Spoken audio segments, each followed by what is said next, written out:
So this is from Dr. Larry Farsakian. He's in Chicago.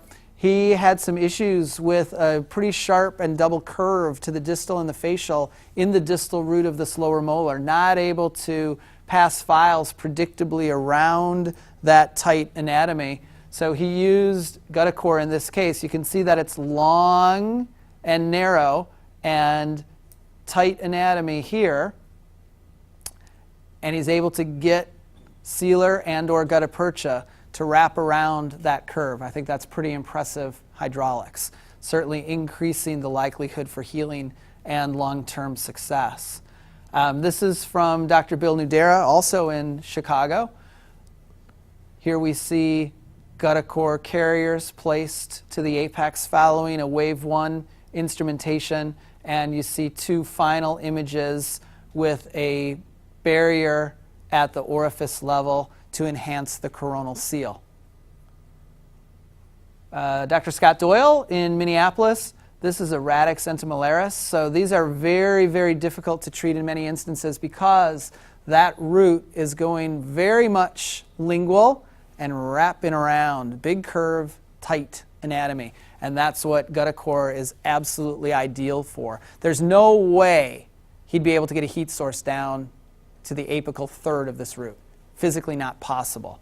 And there's his end result. A few of mine. This is a 24.5 millimeter premolar. There's nothing magic about that from my perspective. I mean, this is what we deal with. It's a fairly small system in through here. No way I'm going to be able to get a heat source down to the level I want to thermoplasticize with a warm technique. So I want warm gutta percha. My only option at that point is to do a carrier base. And you can see the 2 canals did join to exit a common exit. I've underfilled just below the previous amalgam to enhance the coronal seal when the permanent filling is placed. And we can see filling to the apex. So I'm pleased with that outcome. This is one that had lots of mesial distal curve, but every now and again we run into one of these upper molars that has a tremendous amount of buccal lingual curve on top of it. You don't get to appreciate how much buccal lingual curve was present in this tooth. I could get a heat source to here.